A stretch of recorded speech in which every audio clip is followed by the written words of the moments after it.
Before we begin the story, let us know where you're watching from by leaving a comment below.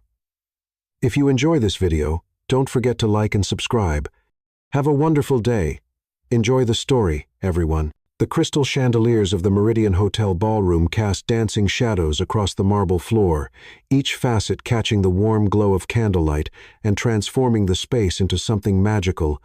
Emma Larson adjusted the delicate strap of her midnight blue evening gown, her fingers trembling slightly as she surveyed the opulent charity gala surrounding her. She didn't belong here among the city's elite, and she knew it. But her firm had donated pro bono financial consulting services to the Children's Hospital Foundation, earning her an invitation to this glittering world she'd only read about in magazines. "You look like you're about to bolt," said Liam Carter, her colleague and the reason she was here tonight. He appeared beside her with 2 champagne flutes, his easy smile meant to calm her nerves. "I feel like Cinderella at the ball," Emma murmured, accepting the glass gratefully. "Except I'm pretty sure my dress didn't cost 3 months' rent, and there's definitely no fairy godmother waiting in the wings." Liam chuckled. "You're here because you earned it, Emma. Your financial analysis saved the foundation nearly $500,000 in operational costs. You belong here more than half these people who just wrote checks to ease their guilt." Emma took a sip of champagne, letting the bubbles dance on her tongue as she watched the elegant crowd mingle around elaborate ice sculptures. Women in designer gowns that cost more than her annual salary glided past, their jewelry catching the light like fallen stars. Men in perfectly tailored tuxedos discussed business deals between bites of caviar and sips of champagne that probably cost more per bottle than she made in a week. "There's the foundation board," Liam said, nodding toward a group near the silent auction tables. "Come on, I'll introduce you. They've been asking to meet the brilliant analyst who restructured their investment portfolio." But as they moved through the crowd, Emma found herself distracted by a commotion near the main entrance.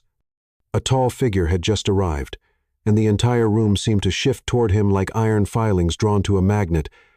Even from across the ballroom, Emma could feel the change in energy, the way conversations paused and eyes turned. "Who is that?" she asked, though something in her chest already knew this man was different from everyone else in the room. Liam followed her gaze and whistled low. "Nathan Drake, the Nathan Drake. Tech mogul, real estate empire, investment portfolio that could fund a small country. He's probably worth more than everyone in this room combined." Nathan Drake moved through the crowd with the easy confidence of a man who owned the world, stopping to shake hands and exchange pleasantries with people who clearly hung on his every word. He was devastatingly handsome in a way that seemed almost unfair tall and broad-shouldered, with dark hair that looked like he'd run his fingers through it and sharp features that belonged on magazine covers. But it was his eyes that caught Emma's attention as he drew closer, dark and intelligent. They seemed to see everything and everyone, missing nothing. "He donates millions to this foundation every year," Liam continued, "but he usually just sends a check. I've never seen him actually attend one of these events." Those dark eyes were scanning the room now, and Emma felt her breath catch when they found hers across the crowded ballroom. Time seemed to slow, the conversations around them fading to a distant hum. Nathan's gaze held hers for a moment that stretched like eternity, and Emma felt something electric pass between them: recognition, attraction, something deeper that she couldn't name. Then someone stepped into his line of sight, breaking the spell, and Emma realized she'd been holding her breath. "Emma, are you all right?" Liam's voice seemed to come from very far away. "I'm fine," she said quickly, though her heart was racing like she'd just run a marathon. "Just the champagne, I think." But she couldn't stop watching Nathan as he made his way through the crowd. There was something magnetic about him beyond his obvious wealth and power, the way he listened when people spoke to him, as if they were the only person in the room, the genuine smile that transformed his face when he laughed at something amusing. The careful way he helped an elderly woman navigate around a waiter carrying a tray of hors d'oeuvres. "Mr. Drake." The foundation director, Evelyn Harper, had spotted him and was hurrying over with several board members in tow. "What a wonderful surprise. We weren't expecting you tonight." Nathan's voice was warm and rich, with just a hint of roughness that made Emma's pulse quicken. "I decided it was time I saw firsthand how my contributions are being put to work." "Excellent. There are so many people I'd love you to meet. Our volunteer coordinator, Dr. Clara Bennett." and our new financial consultant." Evelyn's eyes searched the crowd until they landed on Emma. Emma Larson. Perfect timing. Emma felt her cheeks flush as Evelyn beckoned her over.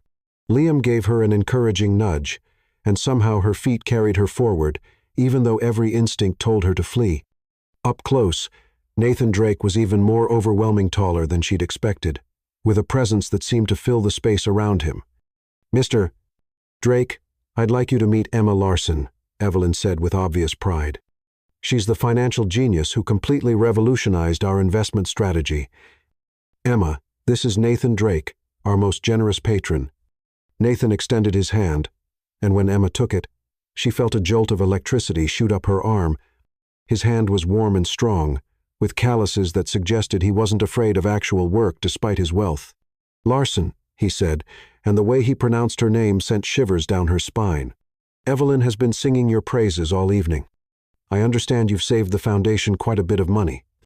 "You had just reorganized some underperforming assets and streamlined the operational budget," Emma said, proud that her voice came out steady despite the way his thumb was brushing across her knuckles. "Nothing revolutionary." "Modest, too," Nathan said, his eyes crinkling with genuine amusement. "I've looked at the Foundation's books for years. What you accomplished in 3 months would have taken most consultants 3 years." The conversation flowed around them as Evelyn introduced Nathan to other board members, but Emma found herself lost in the way Nathan's attention kept returning to her. When he asked about her background, she found herself telling him about growing up in a working-class neighborhood, putting herself through college, building her consulting practice from nothing. She expected to see the polite disinterest she usually encountered when mixing with the wealthy, but instead found genuine fascination. "You built your firm from scratch?" Nathan asked during a quiet moment when the others had moved to examine a particularly impressive auction item. "Started in my studio apartment with a used laptop and a lot of determination," Emma admitted. "It's not much compared to what you've built, but it's mine." "It's everything," Nathan said with an intensity that surprised her. "Building something from nothing, proving yourself on merit alone that's worth more than inheriting an empire." There was something almost bitter in his tone, and Emma found herself studying his face more carefully. Beneath the confidence and charm, she glimpsed something else, a loneliness, perhaps, or the weight of expectations he'd never asked for. "Ladies and gentlemen," the MC's voice boomed across the ballroom, "dinner is served." As the crowd began moving toward the dining room, Nathan touched Emma's arm gently. "Would you do me the honor of sitting at my table? I find myself curious to learn more about the woman who's managed to impress Evelyn Harper so thoroughly." Emma's heart hammered against her ribs as she nodded, not trusting her voice. As Nathan offered his arm and led her toward the dining room, she caught sight of an elegant older woman watching them from across the room. The woman's eyes were cold and calculating as they tracked Nathan and Emma's movement. Her red lips curved in what might have been a smile, but felt more like a threat. Emma shivered, though she couldn't say why, and let Nathan guide her into what would become the most transformative evening of her life. Chapter 2. The Whirlwind Romance. 3 weeks after the charity gala, Emma still felt like she was living in a dream. Nathan had called the very next morning, his voice warm with sleep and something deeper, as he asked if she'd join him for coffee. That coffee had turned into lunch into an impromptu tour of his favorite art gallery, and the art gallery into dinner at a small Italian restaurant where the owner knew Nathan by name and treated them like family. "You didn't have to have your driver pick me up," Emma said as she slid into the leather seat of Nathan's Mercedes, trying not to feel overwhelmed by the luxury surrounding her. It was their 10th date, though she'd stopped counting after the 5th, and she still wasn't used to the way Nathan insisted on taking care of every detail. "I wanted to," Nathan said simply, his hand finding hers across the seat. "Besides, I have something special planned tonight." The something special turned out to be a private showing at the planetarium, where they lay on blankets beneath a sky full of artificial stars, while Nathan told her about his childhood dreams of becoming an astronaut. "Before I inherited the business empire," he said, his voice soft in the darkness, "I wanted to explore the universe, map new star systems, discover new worlds." "What changed?" Emma asked, though she suspected she knew the answer. "My father died when I was 22, Nathan said, his thumb tracing circles on the back of her hand. "Suddenly, I was responsible for thousands of employees, billions in assets, my mother's future. The stars felt very far away after that. Emma turned on her side to face him, seeing the pain he rarely let show. Do you ever regret it? I did, Nathan said, meeting her eyes. Until 3 weeks ago. The kiss that followed was soft and sweet, full of promise and possibility. And Emma felt herself falling deeper with each passing moment, each shared secret, each time Nathan looked at her like she was the answer to a question he'd been asking his whole life. What she didn't see was the figure watching them from the shadows of the planetarium's observation deck. Victoria Drake stood perfectly still, her manicured fingers gripping the railing as she observed her son's growing infatuation with the girl she'd handpicked for destruction. Everything was proceeding exactly as planned. By the end of their second month together, Emma had fallen completely and irrevocably in love. Nathan was unlike any man she'd ever known, brilliant and driven, yes, but also surprisingly tender. He told her about the crushing pressure of living up to his father's legacy, the profound isolation that came with wealth, the way people looked at him and saw dollar signs instead of a human being with hopes and fears. Sometimes I feel like I'm performing a role, he confessed one evening as they walked hand in hand through Central Park, playing the part of Nathan Drake, billionaire CEO, when all I really want is to be Nathan, the man who builds model airplanes in his spare time and gets genuinely excited about obscure documentaries on ancient civilizations. You don't have to perform for me, Emma said, stopping to face him beneath a street lamp. I fell in love with Nathan, who quotes random historical facts when he's nervous and makes terrible jokes when he's trying to be charming. My jokes aren't terrible, Nathan protested with mock indignation. Your joke about the tax attorney and the endangered species was objectively awful, Emma laughed, reaching up to straighten his tie, even though it was already perfect. You laughed, Nathan pointed out, catching her hands and bringing them to his lips. I was being polite. You were being perfect, Nathan said, and the sincerity in his voice made Emma's heart skip. Emma, I need to tell you something. The seriousness in his tone made her stomach flutter with nervous anticipation. What is it? I love you, Nathan said, the words coming out in a rush, as if he'd been holding them back for weeks. I know it's only been 2 months, and I know this is fast, but I've never felt anything like this before. You make me want to be the man I was always meant to be, not the one everyone expects me to be. Emma felt tears spring to her eyes as she reached up to cup his face. I love you too, she whispered. So much it scares me sometimes. Nathan's response was to kiss her with a passion that left them both breathless, right there under the street lamp, like something out of an old movie. When they finally broke apart, Nathan rested his forehead against hers, both of them breathing hard. Emma, he said, his voice rough with emotion, I know this is going to sound crazy, but I've been carrying something around for weeks, waiting for the right moment. He pulled out a small velvet box that seemed to appear from nowhere. I bought this the day after our first date, and I've been terrified to give it to you because I thought you'd think I'd lost my mind. Nathan, she began, but he was already dropping to one knee, pulling out a ring box that seemed to appear from nowhere. I know it's crazy, Nathan said, his hands shaking slightly as he opened the box to reveal a stunning vintage diamond that caught the lamplight like captured starfire. I know we haven't been together long, and I know you probably think I've lost my mind, but Emma, I can't imagine my life without you. Will you marry me? Emma stared down at this incredible man kneeling in front of her, offering her everything she'd never dared to dream of, and felt her heart expand until she thought it might burst. Yes, she breathed, then louder. Yes, of course. Yes. Nathan's whoop of joy echoed through the park as he slipped the ring onto her finger and swept her into his arms, spinning her around until they were both dizzy with laughter and love. From her penthouse apartment across the city, Victoria Drake smiled coldly as she set down her binoculars and reached for her phone. It's done, she said when her private investigator answered.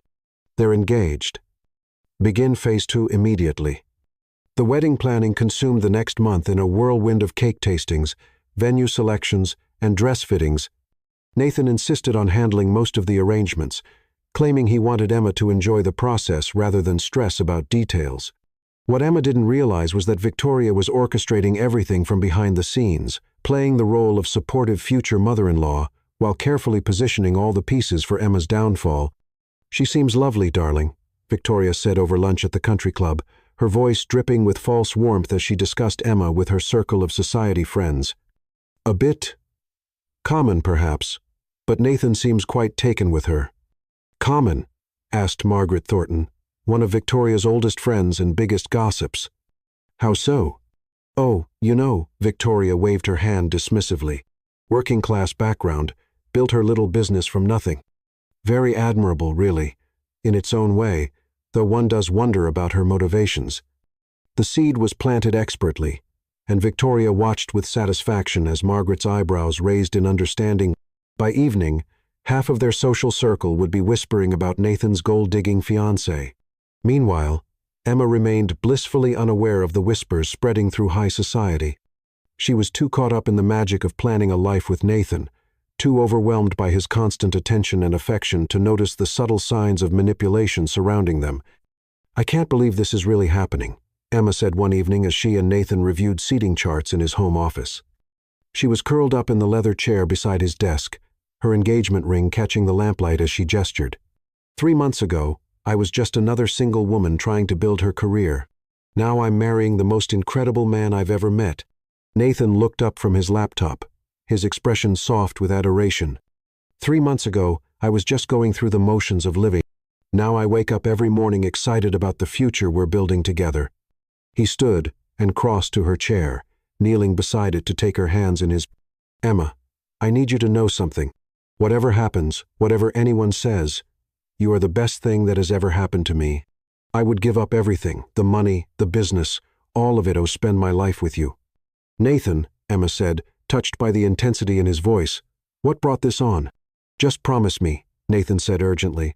"Promise me you'll remember that I love you more than anything in this world, no matter what." "I promise," Emma said, leaning down to kiss him softly. "I love you too. Nothing could ever change that." Outside Nathan's office, Victoria stood listening in the hallway, her perfectly manicured hand pressed to her heart in mock emotion. "How touching," she murmured to herself. "Such a shame it won't last." The wedding was set for the following Saturday, a small, intimate ceremony at Nathan's estate, followed by a reception for 200 of their closest friends and family. As the day approached, Emma found herself moving through the preparations in a haze of happiness, completely unaware that Victoria was putting the finishing touches on a plan that would destroy her newfound joy in the most devastating way possible. But for now, Emma was simply a woman in love, counting down the days until she could officially become Mrs. Nathan Drake, believing with all her heart that their love could conquer anything the world might throw at them. Chapter 3. The Wedding Night Revelation. The wedding had been everything Emma had dreamed of, and more. Standing beneath the rose-covered arbor in Nathan's garden, surrounded by the scent of jasmine and the warm glow of hundreds of candles, she had felt like the luckiest woman alive. Nathan's voice had broken with emotion as he recited his vows, promising to love her through every storm, to choose her every day for the rest of his life. "You are my heart," he had whispered as he slipped the platinum band onto her finger. "My home, my future. I love you, Emma Drake." Emma Drake. She was Emma Drake now, and the reality of it made her giddy with joy. The reception had been a blur of congratulations, laughter, and dancing until her feet ached in her delicate satin shoes. Nathan had barely left her side all evening, his hand constantly finding hers, his eyes soft with wonder every time he looked at her. "Have I mentioned you're the most beautiful bride who ever lived?" he murmured during their last dance, his lips brushing against her ear as they swayed to the soft music. "Only about 50 times tonight," Emma laughed, her arms tightening around his neck. "But I don't mind hearing it again." "You're the most beautiful bride who ever lived," Nathan repeated obediently, then spun her gracefully as the song came to an end. "Ready to go home, Mrs. Drake?" The way he said her new name sent shivers of anticipation down Emma's spine. They had waited, at Nathan's old-fashioned insistence, to make love, though the chemistry between them had nearly driven them both mad with wanting during their engagement. Tonight would be their first time together as husband and wife, the beginning of their forever.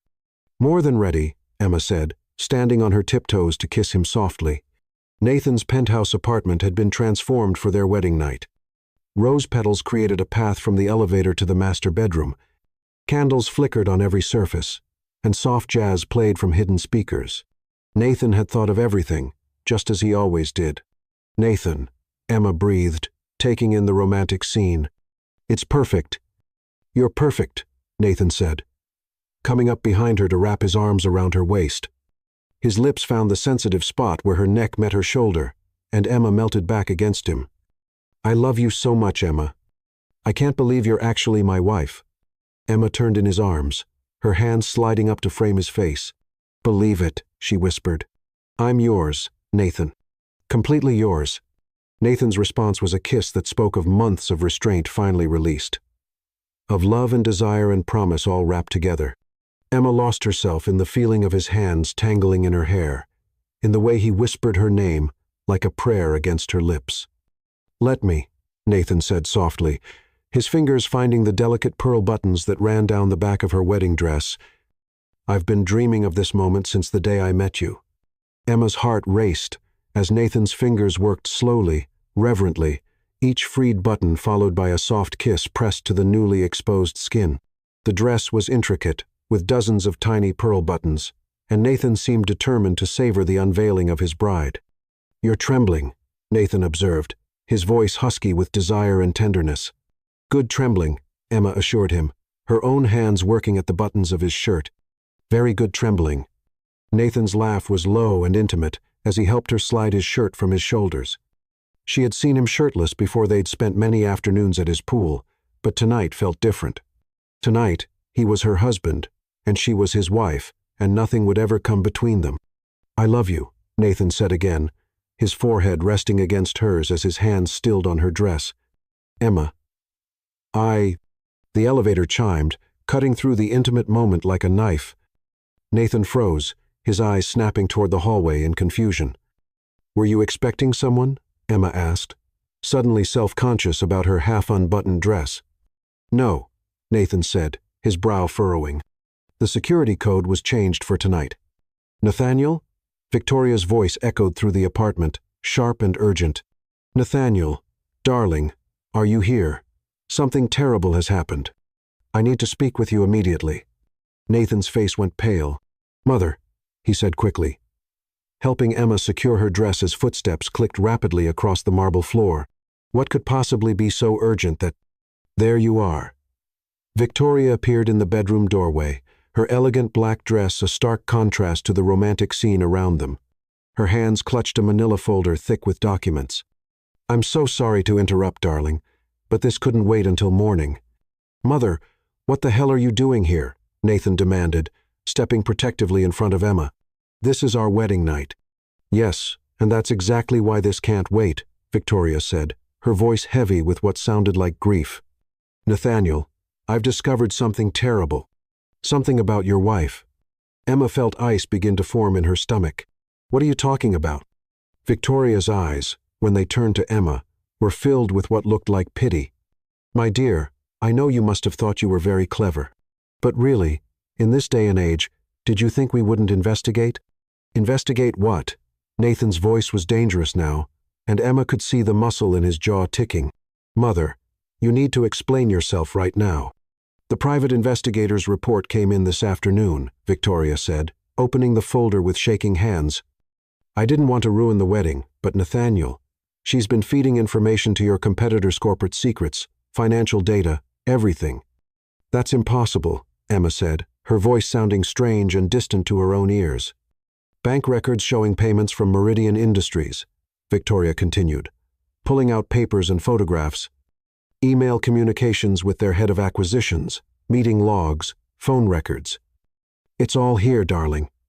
Nathan snatched the folder from his mother's hands, his face a mask of confusion and growing dread as he scanned the documents. Emma watched in mounting horror as his expression shifted from disbelief to shock to something that looked like soul-deep betrayal. The evidence was overwhelming, professionally crafted, and designed to exploit every insecurity Nathan had ever harbored about being used for his wealth. "This can't be real," Nathan said, his voice hollow as he stared at bank statements bearing Emma's name and signature. "Emma, tell me this isn't real." "Nathan, those aren't real," Emma said desperately, reaching for him. "I don't know how she got these, but they're not real. I would never betray you." "The photography is quite clear," Victoria said sadly. Here's Emma leaving Meridian Industries headquarters 3 weeks ago. And here's another from last month. The investigators followed her, Nathaniel. They have everything documented.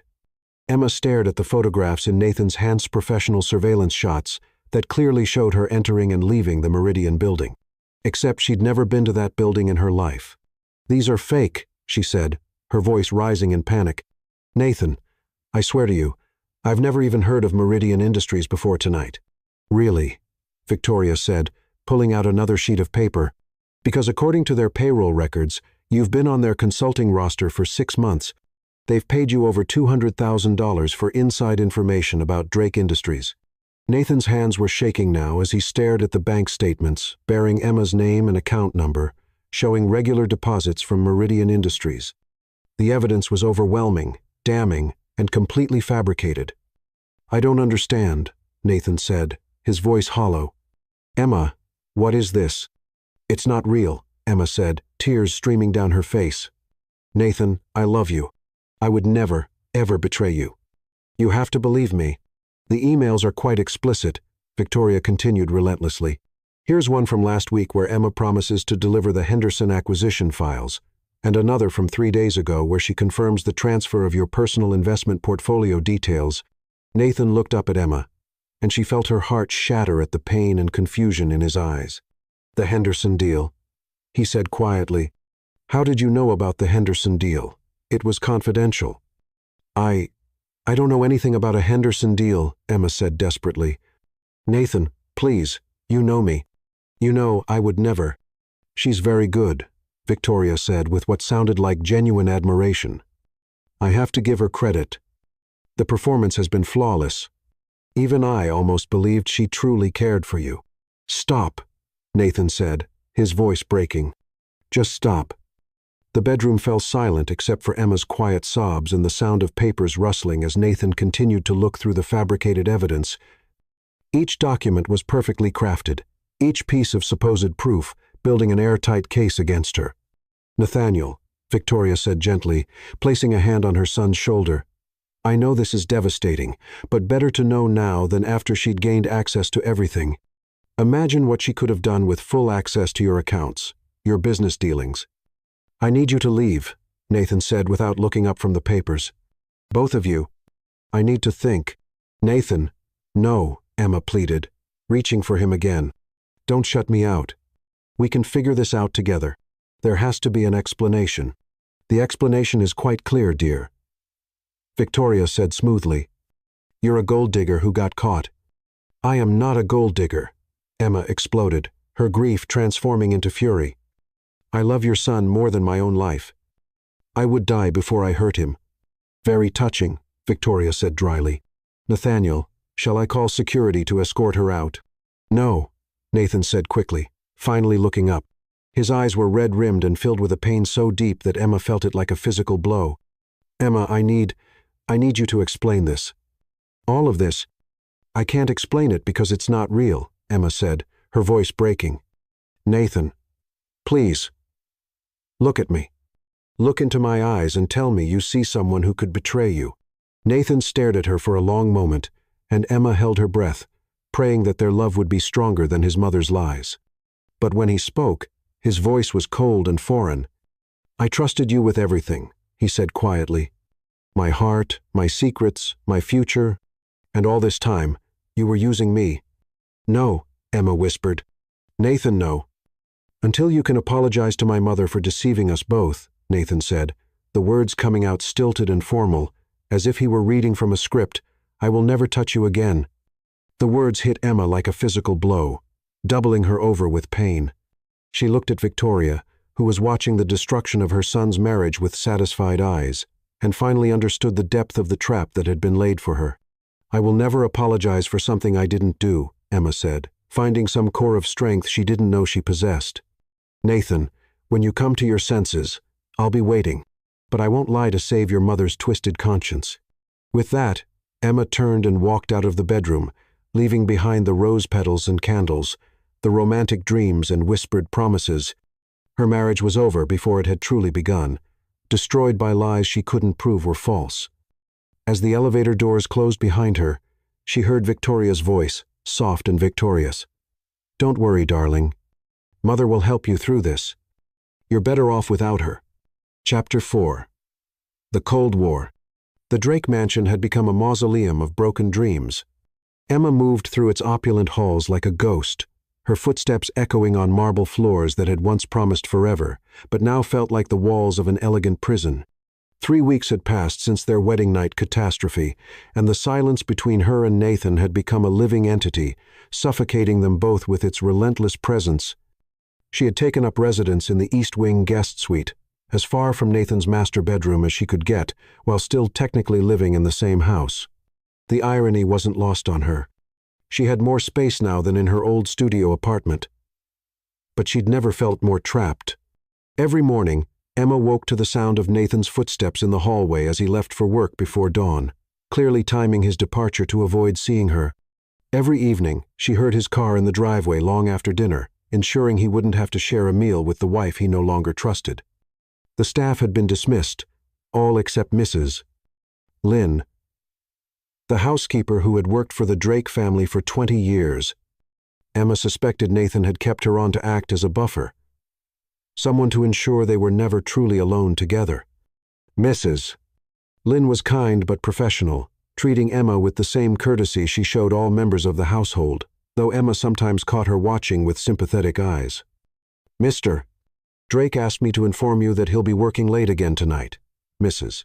Lynn said one Thursday morning as Emma sat alone at the massive dining room table, picking at her breakfast. "He won't be home for dinner." "Of course not," Emma murmured, not looking up from her untouched eggs Benedict. "Has he been home for dinner at all this week?" Mrs. Lynn's silence was answer enough. Emma pushed her plate away and walked to the floor-to-ceiling windows that overlooked the garden where they'd been married less than a month ago. The roses were still blooming, their petals now scattered across the ground like confetti from a celebration that felt like a lifetime ago. She pressed her palm against the cool glass, remembering how Nathan had kissed her beneath the arbor, how his voice had shaken as he promised to love her forever. The memory felt like pressing on a bruise of painful, but somehow necessary. "Mrs. Drake, Mrs. Lynn's voice was gentle. "Perhaps you'd like to go out today? Visit friends? Go shopping? The fresh air might do you good." Emma almost laughed. What friends?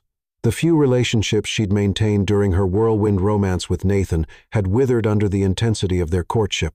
Her former colleagues treated her with barely concealed resentment. She'd landed the ultimate prize, the billionaire husband, and then somehow managed to screw it up. The society wives who might have welcomed her into their circle whispered behind her back, thanks to Victoria's careful seed planting. "I think I'll just work," Emma said, heading toward the home office Nathan had set up for her. At least her consulting business was still intact, though she wondered how long that would last once word of her supposed corporate espionage spread. The office was beautiful dark wood and leather, with state-of-the-art equipment and a view of the city that would have taken her breath away under different circumstances. Nathan had designed it specifically for her, asking detailed questions about her workflow and preferences. The thoughtfulness of it all made her chest ache with longing. She was deep in financial projections for a nonprofit client when she heard the front door open earlier than usual. Emma's fingers stilled on the keyboard as she listened to Nathan's familiar footsteps crossing the foyer. For a moment, hope fluttered in her chest. Maybe he'd come home early to talk to her, to finally hear her side of the story. But the footsteps moved past her office without stopping, heading toward his own study. Emma heard the door close with a decisive click, followed by the murmur of phone conversations that would likely last until well past midnight. That evening, driven by a desperation she could no longer contain, Emma waited in the kitchen. Nathan had to eat eventually, and when he came looking for sustenance, she would be there. They needed to talk, really talk, without Victoria's poison flowing between them like acid.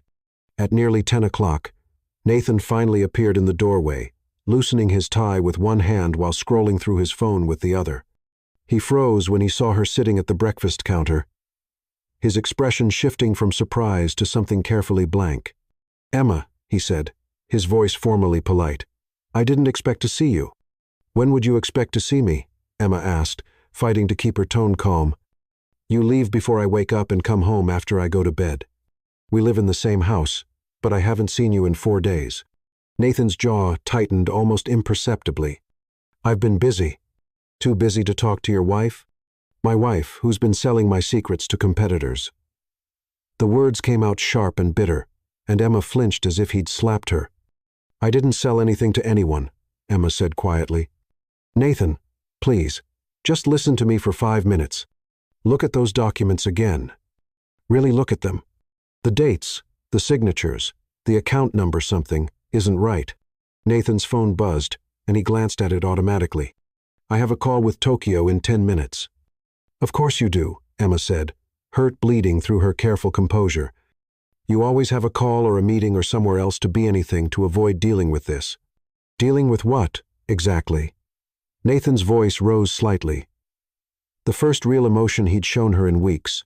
Dealing with the fact that my wife has been betraying me from the beginning? That everything between us was a lie? Everything between us was real. Emma stood up, her own voice breaking with frustration. Our first date, our first kiss, the way you told me about your dreams under those fake stars, all of it was real, Nathan. The only lie is whatever your mother convinced you to believe. Nathan's expression shuddered at the mention of Victoria. My mother has nothing to do with this. She was trying to protect me. From what? From being happy? Emma took a step toward him, then stopped when he moved back. Nathan, your mother has manipulated you your entire life. She controls everything, your business, your social circle, your relationships. Did you ever wonder why none of your previous girlfriends lasted more than a few months? Stop, Nathan said, his voice dangerous now. Don't you dare try to turn this around on my mother. She's the only family I have left. And I'm your wife. Emma's composure finally cracked. Tears streaming down her face. Or I was supposed to be. I love you, Nathan. I love you so much it's destroying me to watch you shut me out like this. For a moment, Nathan's carefully controlled mask slipped, and Emma saw the pain underneath raw and bleeding and terrible. His hand moved toward her, an unconscious gesture that he caught and pulled back. Don't, he said quietly. Please don't make this harder than it already is. Then listen to me, Emma pleaded. Just listen. I've never heard of Meridian Industries before that night. I've never been to their building, never spoken to their employees, never received a single payment from them. Someone is setting me up. And the only person who benefits from destroying our marriage is... Enough. Nathan's voice cut through her words like ice. I've seen the evidence, Emma. Bank records don't lie. Photographs don't lie. But they can be faked, Emma said desperately. Nathan, you're a businessman. You know how easy it is to create false documents in the digital age. Please, just have your people investigate Meridian Industries. Check their employee records, their real client list. You'll see. I'll see what I need to see, Nathan said. But something in his voice suggested he wasn't as certain as he pretended. Emma felt a chill run down her spine. What lawyers, Nathan? What are you talking about? Nathan's phone buzzed again, and he glanced at it with what looked like relief at the interruption. I have that call, he said, already backing toward the door. We'll talk about this later. But Emma knew they wouldn't. Nathan was drowning in his mother's lies, and he was too proud, too hurt, too overwhelmed to reach for the lifeline Emma kept throwing him. As the days stretched into another week, the Cold War between them intensified. They moved around each other like polite strangers, exchanging pleasantries about weather and household matters, while carefully avoiding anything that mattered. Emma caught Nathan watching her sometimes when he thought she wasn't looking, and she could see the conflict in his eyes, the part of him that still loved her, warring with the part that believed she'd betrayed him. But it was the surveillance that truly drove home how completely their marriage had been poisoned. The men in suits who appeared at odd intervals around the mansion grounds, the sense of being watched even in her own home, the way her personal correspondence seemed to arrive slightly delayed. Nathan hadn't ordered this surveillance. Emma could see his surprise and discomfort when he noticed it too. This was all Victoria's doing, ensuring that even if Nathan began to doubt the evidence against Emma, there would be constant reminders of why he couldn't trust her. It was Mrs. Lynn who finally confirmed Emma's suspicions. Mrs. Drake, the housekeeper said quietly one morning as she set down Emma's coffee. I think you should know there are people watching the house. Watching you. Emma's blood ran cold. What kind of people? Private investigators, I think. Mrs. Victoria hired them. Mrs. Lynn glanced around nervously, clearly uncomfortable with sharing this information. They've been asking questions about your daily routine, your phone calls, your visitors. My visitors? Emma almost laughed hysterically. What visitors? I don't have any visitors. That's what I told them, Mrs. Lynn said gently. Mrs. Drake, I've worked for this family for 20 years. I've seen Mrs. Victoria manipulate situations before. You might want to be very careful. That night, Emma lay in her lonely bed, listening to the sounds of Nathan moving around in his study 3 floors away, and finally understood the full scope of the trap she was caught in.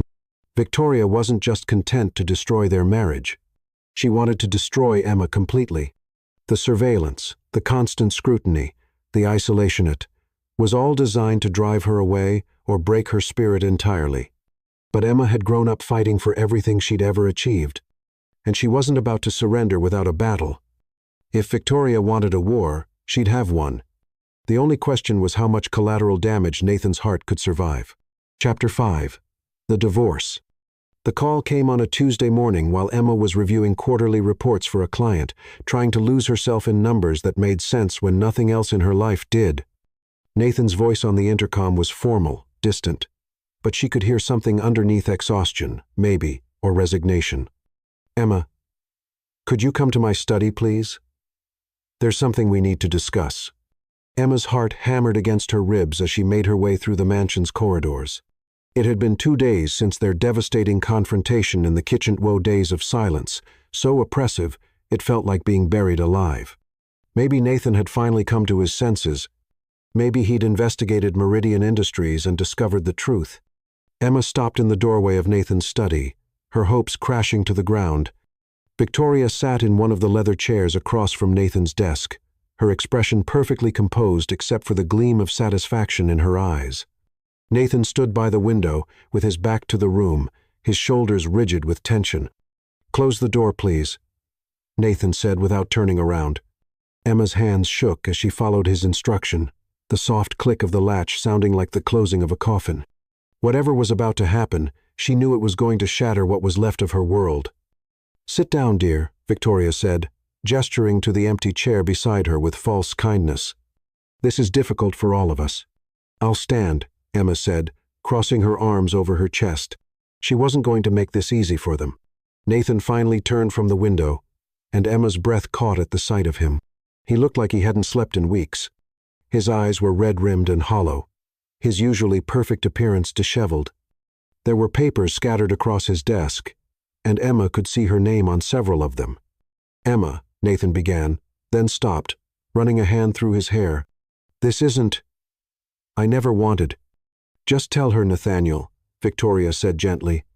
"Prolonging this is cruel to everyone involved." Nathan's jaw tightened, but he nodded. When he looked at Emma, his expression was carefully blank. "I filed for divorce." The words hit Emma like a physical blow, even though some part of her had been expecting them. She gripped the back of the chair to keep herself upright as the room seemed to tilt around her. "You what?" she whispered.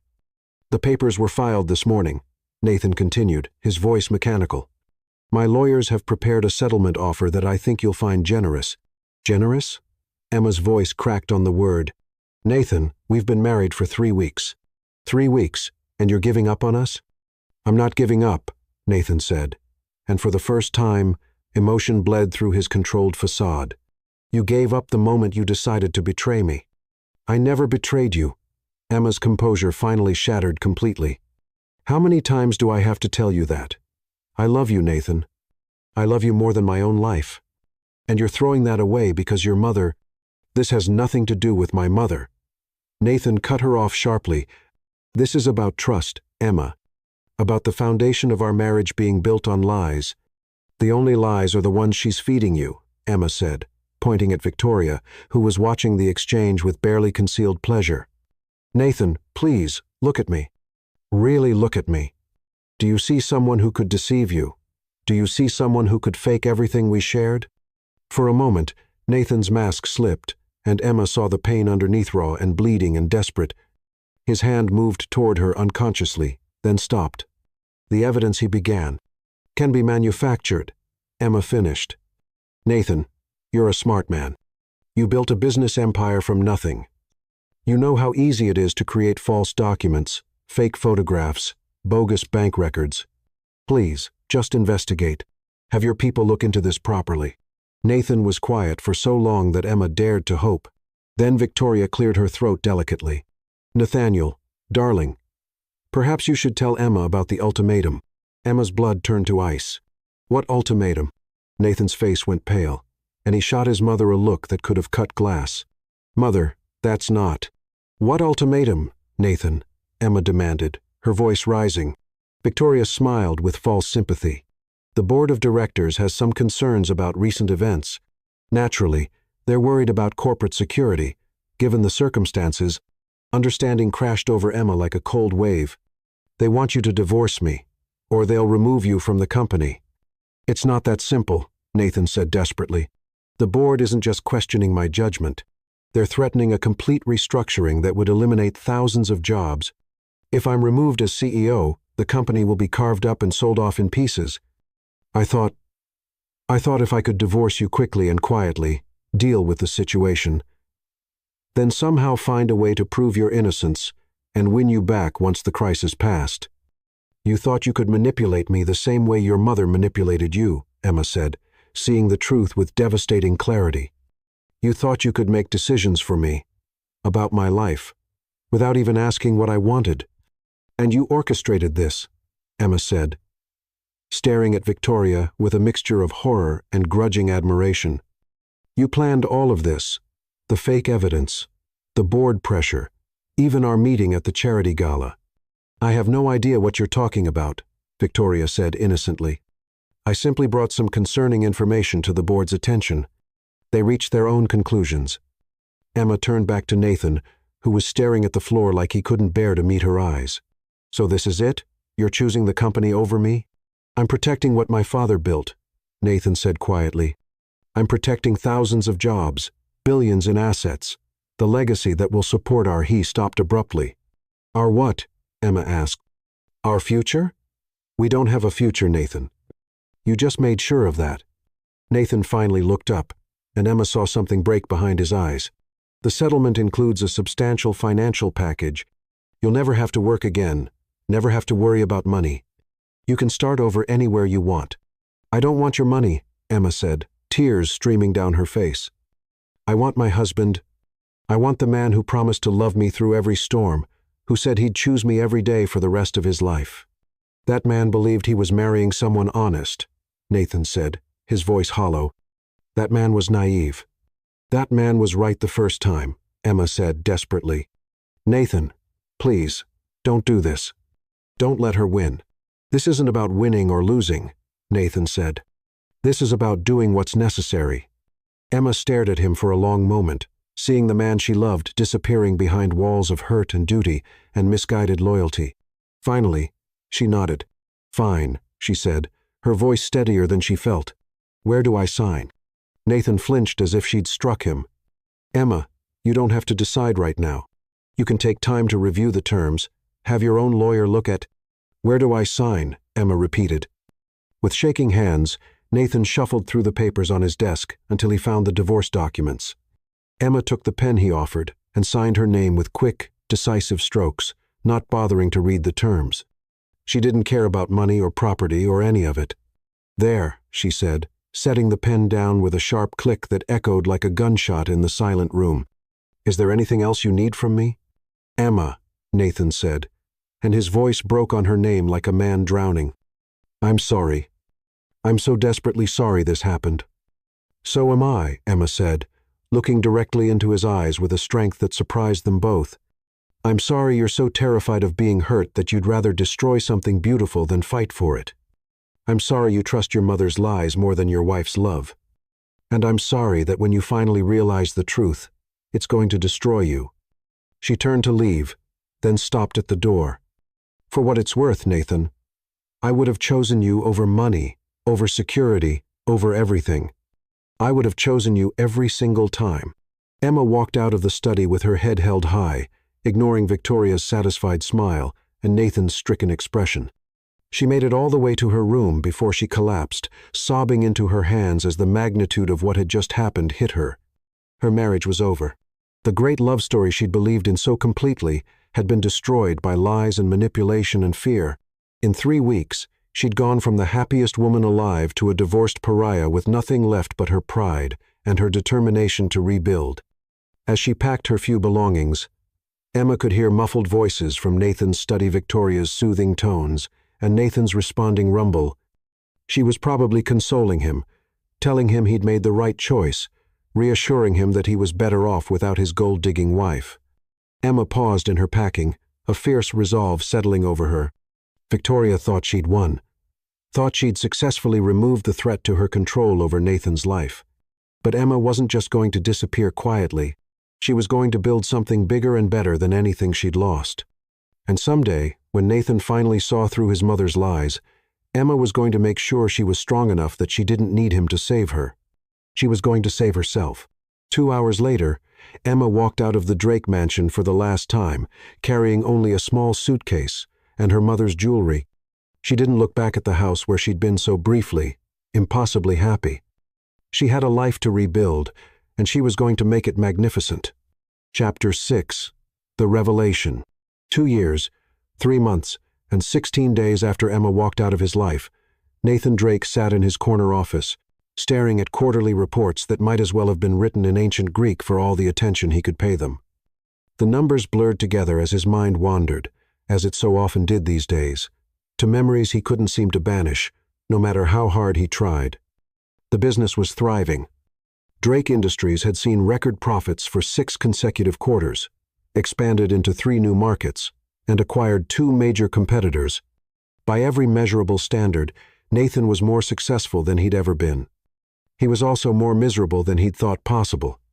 He'd thrown himself into work with single-minded determination after the divorce, staying late every night, traveling constantly, taking on projects that would have challenged him even at his best. Anything to avoid going home to the mansion that still smelled faintly of jasmine and held echoes of laughter that would never return. Mr. Drake, Oliver Hayes knocked softly on the office door, his expression concerned. "It's nearly 9. Perhaps you should head home." Nathan looked up from the reports he hadn't actually been reading. Oliver had been his assistant for 8 years, had seen him through his father's death, the company expansion, and the disaster of his marriage. If anyone understood the depth of Nathan's current isolation, it was Oliver. Just finishing up, Nathan lied, gesturing vaguely at the papers scattered across his desk. "You go ahead. I'll be right behind you." Oliver hesitated in the doorway. "Sir, with respect, you said that yesterday, and the day before. When was the last time you went home before midnight?" Nathan couldn't remember. The mansion felt like a mausoleum now, filled with staff who spoke in whispers, and a mother who watched him with satisfied eyes. He'd moved out of the master bedroom after the divorce, too many memories of what might have been, and now lived like a guest in his own home. "I'm fine, Oliver," Nathan said, forcing a smile. "Really. Go home to your family." Oliver looked like he wanted to argue, but he nodded reluctantly. "I'll see you in the morning, sir. Try to get some sleep." After Oliver left, Nathan abandoned any pretense of working and moved to the floor-to-ceiling windows that overlooked the city. Somewhere out there, Emma was living her life without him. He'd hired private investigators initially not to spy on her, but just to make sure she was safe, that she'd landed on her feet after their catastrophic end. The reports had been brief. She'd moved across the country, started her own consulting firm, seemed to be doing well professionally. He'd stopped the surveillance after 6 months, partly because it felt like an invasion of her privacy, and partly because the reports were destroying him. Each confirmation that she was building a life without him felt like losing her all over again. Nathan pressed his palm against the cool glass and wondered, not for the first time, if he'd made the most catastrophic mistake of his life. The evidence against Emma had been overwhelming, professionally assembled, and completely convincing. But sometimes, in the quiet moments between sleep and waking, he remembered the look in her eyes when she'd signed those divorce papers not guilty or relieved, but heartbroken and betrayed. A soft chime from Oliver's computer in the outer office interrupted his brooding. Nathan frowned. Oliver was meticulous about logging off, never leaving sensitive information accessible. Something must have gone wrong with the automatic logout system. Nathan walked into the assistant's office to power down the system manually, but stopped when he saw an email notification flashing on the screen. The subject line made his blood run cold. Payment. E. Larson Project. Oliver had been conducting a routine audit of company expenses, Nathan realized. Seeing the spreadsheets open on the desktop, he must have discovered some irregularities in payments made through Victoria's discretionary fund and been investigating them when he left for the evening. With trembling fingers, Nathan clicked on the email. What he saw made his world collapse. Mr. Hayes, this confirms receipt of final payment for services rendered in the Emma Larson matter. As requested, all fabricated documents, false surveillance photos, and fraudulent bank records have been permanently destroyed. The actors hired to pose as Meridian Industries employees have been paid their bonuses and reminded of their non-disclosure agreements. Mrs. Victoria Drake has expressed satisfaction with the project's outcome and has recommended our services to several associates. We appreciate her business and look forward to future collaborations. Regards, Carson Investigative Services. Nathan stared at the screen, reading the email over and over as the full magnitude of what had been done crashed over him like a tsunami of betrayal. The evidence against Emma, every single piece of it had been fabricated. The bank records, the photographs, the meetings with Meridian Industries, everything. It had all been lies, carefully crafted and professionally executed at his mother's direction, designed to destroy the woman he loved. My God, Nathan whispered, sinking into Oliver's chair as his legs gave out completely. Emma was innocent. She was completely innocent, and I destroyed her. The timeline began to piece itself together with horrible clarity. Victoria had orchestrated everything from the moment Nathan first mentioned Emma's name, the investigation, the fabricated evidence, to the board pressure. All of it designed to eliminate the threat Emma posed to Victoria's control over her son's life.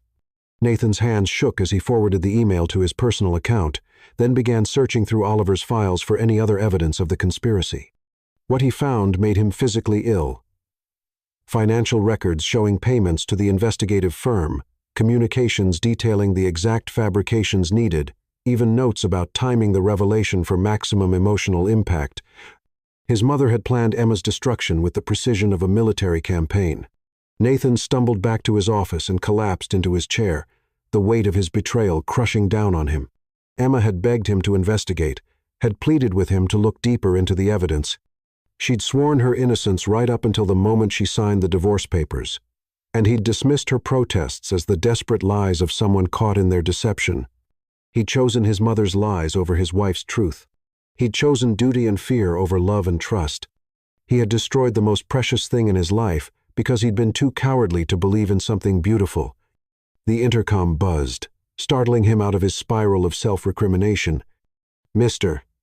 Drake, the night security guard's voice was cautious. Your mother is here to see you. Nathan's grief crystallized into rage so pure and consuming that he could barely speak. Send her up. Victoria swept into his office 5 minutes later, elegant and perfectly composed as always. She was wearing the smile she reserved for moments when she was particularly pleased with herself. Nathaniel, darling, you're working so late again. You really must learn to delegate more effectively. She settled into the chair across from his desk as if she owned the place, which, Nathan realized, she essentially did. I was just having dinner with Eleanor Ashworth, and she mentioned that the Sinclair girl might be perfect for you.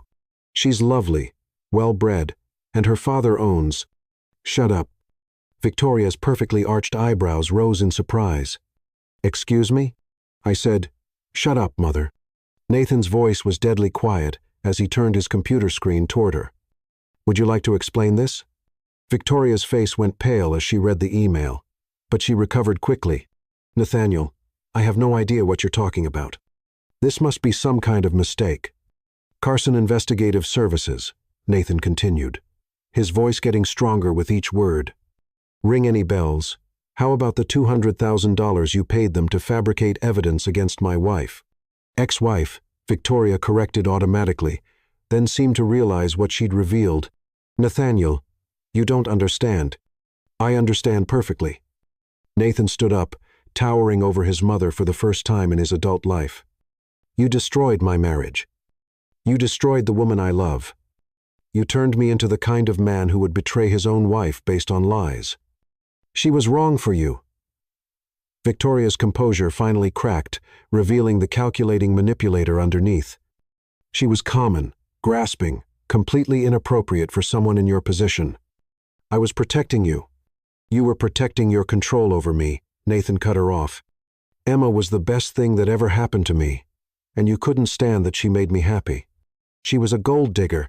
She never touched a penny of my money, Nathan roared. She signed the divorce papers without even reading the settlement terms. She walked away from millions of dollars because she had too much dignity to take anything from the man who'd betrayed her so completely. Victoria stood as well, her own anger finally showing. She was making you weak, Nathaniel soffed. She was turning you against your own family. You are not my family, Nathan said, each word precise and cutting like surgical steel. Family doesn't lie and manipulate and destroy innocent people. Family doesn't sacrifice the people they love for power and control. You're a stranger to me now. Everything I did for you. Everything you did for yourself. Nathan moved around the desk to stand directly in front of his mother. You couldn't bear to lose your influence over me. So you destroyed the woman who might have set me free. Victoria's mask slipped completely now, revealing the cold calculation underneath. Fine. Yes, I orchestrated it all. But I was right about her, Nathaniel. She was wrong for you. Wrong for this family. Wrong for the business. You would have realized it eventually. Get out, Nathaniel.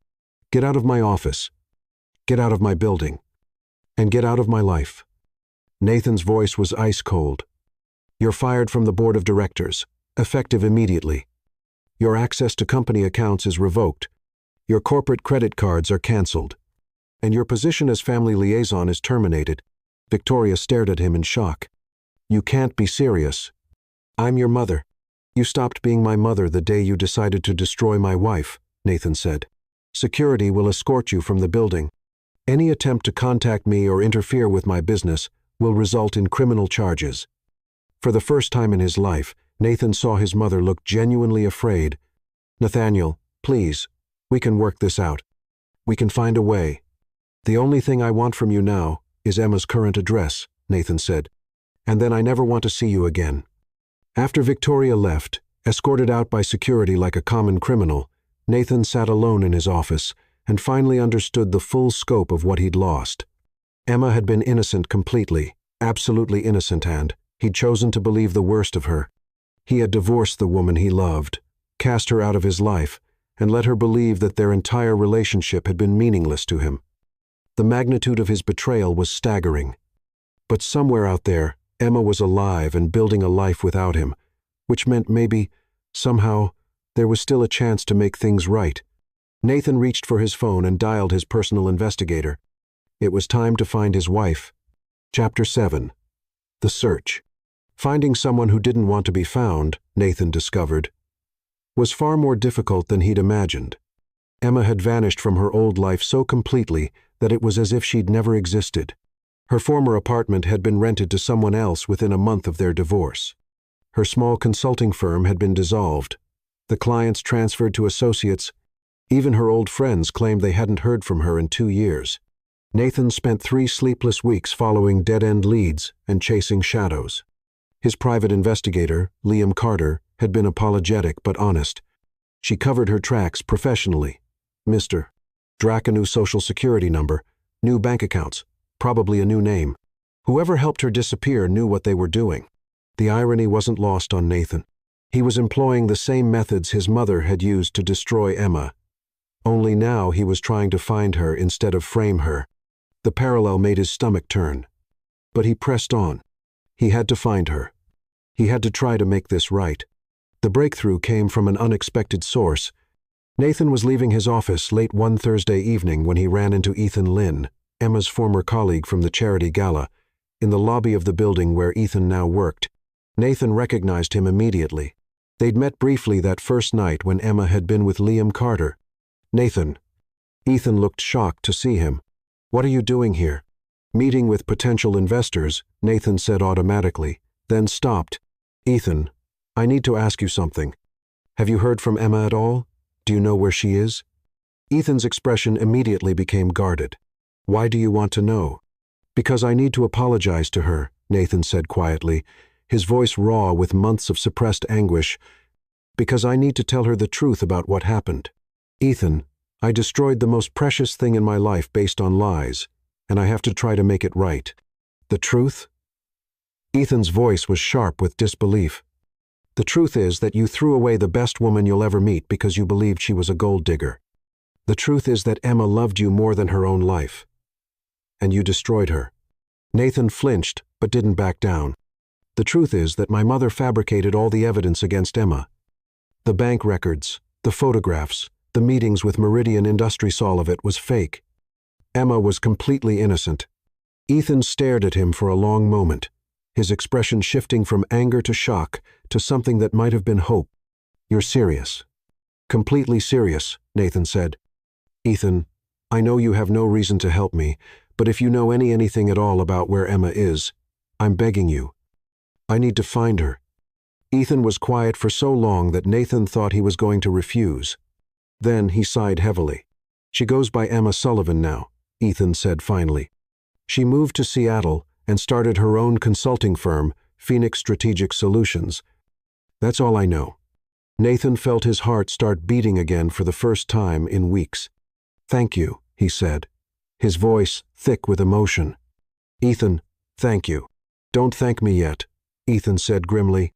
Nathan, what you did to Harriet nearly destroyed her. She loved you completely, and you made her feel like that love was worthless. If you're planning to waltz back into her life, expecting forgiveness, you're going to be disappointed. I don't expect forgiveness, Nathan said. I just need her to know the truth. The flight to Seattle felt like the longest 6 hours of Nathan's life. He'd booked a ticket under an assumed name, not wanting to risk Emma hearing about his arrival through news reports or social media. She deserved to hear this from him directly, not from gossip columns speculating about his sudden trip to the Pacific Northwest. Phoenix Strategic Solutions occupied the top floor of a gleaming downtown building with views of Elliott Bay. Nathan stood across the street for nearly an hour, working up the courage to cross the threshold. The company wasn't huge. Emma had built it carefully, focusing on quality over quantity, taking on select high-profile clients who valued her expertise over flashy presentations. What impressed Nathan most was that she'd done it all herself, with no family connections or inherited advantages to smooth the way. Finally, he forced himself to move. Whatever happened, he owed her the truth. The reception area was elegant but warm, with soft lighting and comfortable furniture that spoke of success without ostentation. The young woman at the front desk looked up with a professional smile. Good morning. How can I help you? I'd like to see Emma Sullivan, please, Nathan said, his voice steadier than he felt. My name is Nathan Drake. The receptionist's smile faltered slightly. Do you have an appointment, Mr. Drake? No, but please tell her it's urgent. Personal. The receptionist picked up her phone and spoke in low tones for several moments. Nathan couldn't hear the conversation, but he could see the surprise on her face. Finally, she hung up. Miss Sullivan will see you, she said, sounding slightly bewildered. Her office is at the end of the hall. Nathan's hands were shaking as he walked down the corridor, lined with awards and accolades. Phoenix Strategic Solutions had clearly become a major success. Nathan recognized the logos of several Fortune 500 companies among their client testimonials. Emma had built something remarkable from nothing, just as she'd always said she would. He knocked softly on the door, marked Emma Sullivan, CEO, and heard a familiar voice call, "Come in." Nothing could have prepared him for the sight of Emma behind her desk. She was more beautiful than he remembered, more poised and confident than the woman who'd walked out of his life 2 years ago. Her hair was shorter now, styled in a sleek bob that framed her face elegantly. She wore a charcoal business suit that probably cost more than most people made in a month, and her makeup was flawless. But it was her eyes that stopped him cold. They were guarded, weary, and completely devoid of the warmth he remembered.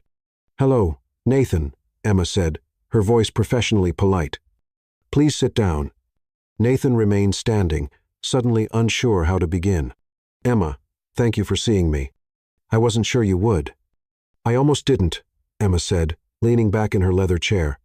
But curiosity got the better of me. It's been what? 2 years. I assume this isn't a social call. Nathan winced at the ice in her tone. But he deserved it. Emma, I need to tell you something about the divorce, about what happened between us. I discovered the truth. Emma's expression didn't change, but Nathan saw her hands tighten almost imperceptibly on her chair arms. The truth? My mother fabricated everything, Nathan said. The words tumbling out in a rush. The evidence against you, the bank records, the photographs, all of it was fake.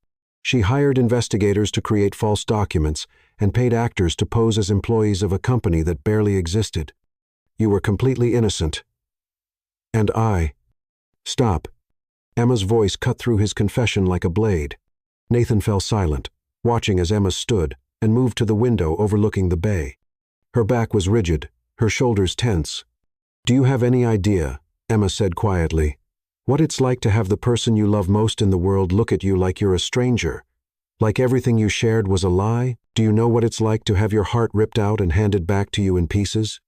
Emma, to be told that your love, your honest, pure, complete love, meant nothing? Emma turned to face him, and Nathan saw tears glittering in her eyes. It meant everything, Nathan said desperately. Emma, you have to believe me. You were the most important thing in my life. I was scared and confused, and I let my mother manipulate me into choosing her over you, into believing the worst about me instead of fighting for us. Nathan felt like he was drowning. I was wrong.